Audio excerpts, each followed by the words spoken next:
Celebrating 70 years of coverage you can count on. This is KCBD News Channel 11's Daybreak Today. Now at 6, one person is seriously injured after a crash in South Lubbock. Plus, the suspect is behind bars after a shooting in North Lubbock over the weekend. And the U.S. has narrowly avoided a government shutdown. The new deadline is just ahead. Good morning and welcome to Daybreak Today. I'm Angie Wynn. It's Monday, October 2nd. Steve Devine starts things off for us in the First Alert Forecast Center. And it's October, but things aren't feeling much like fall, are they, Steve? Good morning. Good morning. Not much like fall at all. There was a little hint of fall in the air yesterday, but it was still in the 80s. A little bit of a breeze and the lower angle of the sun contributes to that hint of fall. Now, currently, we're looking at the potential for some scattered thunderstorms coming up late today. Lubbock, Plainview areas would be primarily this evening. Now, some of the storms may produce some heavy rain, resulting in some areas of flooding. And there's also a slight chance of some damaging wind gusts and some hail with some of these storms. And I'll have that outlook more fully for you coming up here in full weather in just a few minutes. You see, it's really quiet right now. We do have some low clouds in place, but no showers this morning. Temperatures are in the 60s, still 68 at Snyder. Lubbock is 65, over at Clovis right now 64 degrees. Some pretty comfortable temperatures. And as we head into the afternoon, we're back in the 80s today. Now, a typical high is about 80, so we're going to get a little bit above that today. Dry this morning, although we could see quite a bit of cloud cover. Expecting to see a mix of clouds and sun as we go through the day. And that breeze we had yesterday, that's back at about 10 to 20 miles per hour. Now, we'll peak at about 84 degrees this afternoon, but as we head into the evening, even Lubbock will have the possibility of seeing some of those thunderstorms. So more on the severe weather outlook, also some cooler weather later in the week coming up in the forecast. Changes headed our way. Some changes, yes, looking good. All right. Thank you, Steve. Topping news this morning, the U.S. was able to avoid a government shutdown over the weekend. The Senate passed a bill Saturday by a vote of 88 to 9, which was later signed by President Biden. The bill will keep the government open until November 17th. President Biden says the bill prevented what he called an unnecessary crisis that would have affected millions of hardworking Americans. Meanwhile, House Speaker Kevin McCarthy could be affected by the signing of the bill, as Florida Congressman Matt Gaetz plans to file a motion to oust the House Speaker. Gaetz says the motion to vacate will be filed this week, and it comes after the Senate and House voted Saturday night to pass the short-term bill that kept the government funded for the time being. In response, McCarthy told Gaetz, bring it on. Under new rules, any lawmaker can call for a motion to vacate the Speaker's chair, which would force the House to vote on it.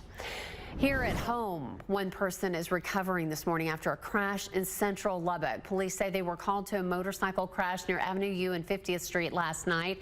It was just before 8 when the motorcycle and pickup collided.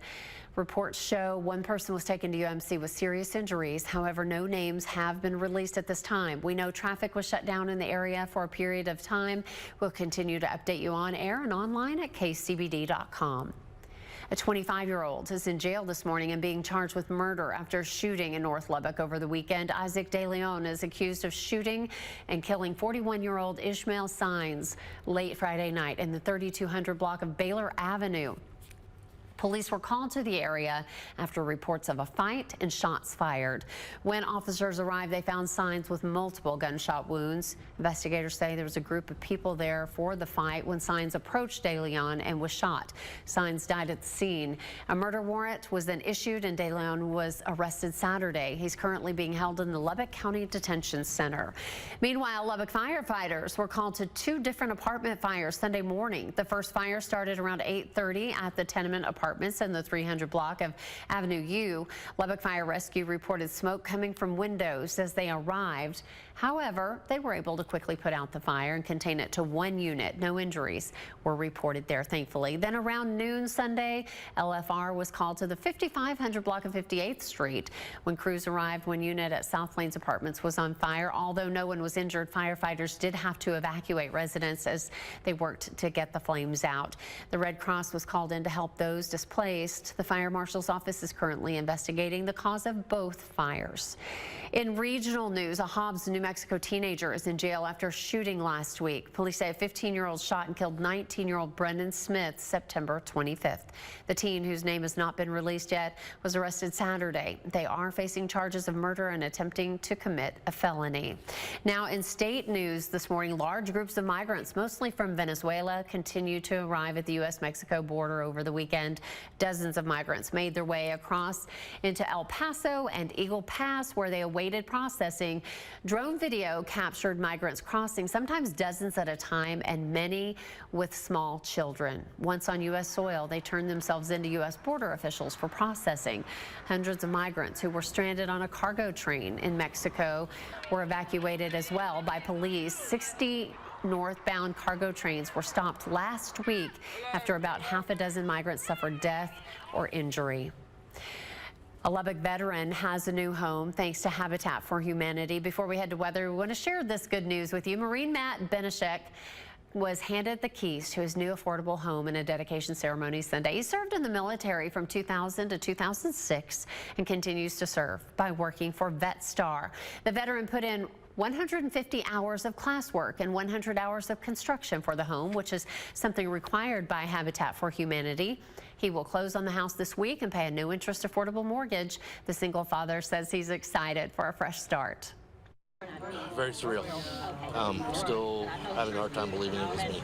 So hopefully with that fresh start, no interest on the mortgage and whatnot, that'll help things, make things a little easier for us to be able to get by on day-to-day, stuff like that.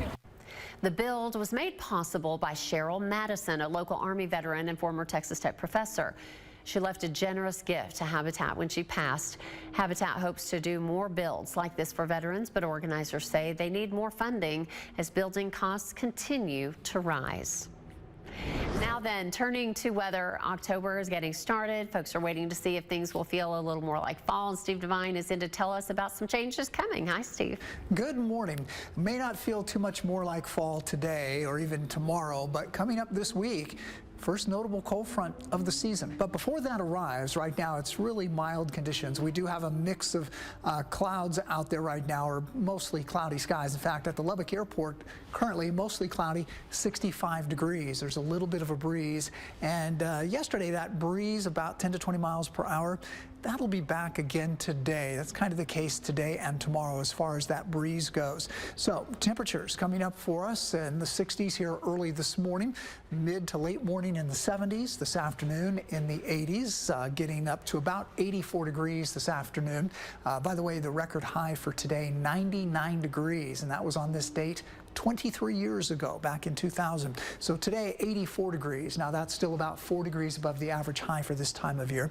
Looking at readings that'll range from near 80 to the low 80s out west, and then mid and upper 80s in the eastern part of the viewing area. I mentioned that breeze, 10 to 20 miles per hour. Quite a bit of cloud cover this morning, although we should see that diminishing to just partly cloudy skies for the most part this afternoon.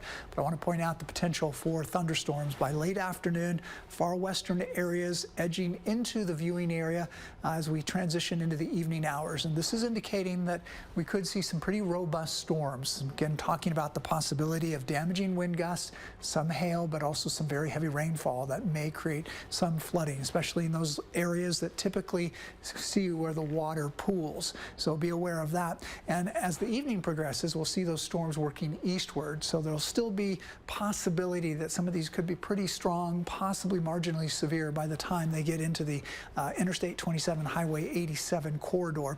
Then as we headed through the night, a few lingering showers, rumble of thunder will still be possible, but that main window that we're looking at for that possibility of severe weather would really be for us coming up basically late afternoon through late evening hours. Do want to point out, though, the arrival of the cold front late Wednesday will be dropping our low temperatures into the 50s, so we'll actually see some pretty cool nights and mornings coming up. I'll have the full 7-day forecast for you coming up. The daytime highs, too, will be dropping some. Angie?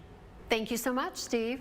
It is 6:08, about 6:09. Good morning to you. Glad you're with us. South Plains cotton farmers soon have to decide whether or not to harvest this year's crop. Production estimates are ahead. We'll explain what this means in this week's Focus on Ag. Stay with us. You're watching Daybreak today, and we are so glad you're here.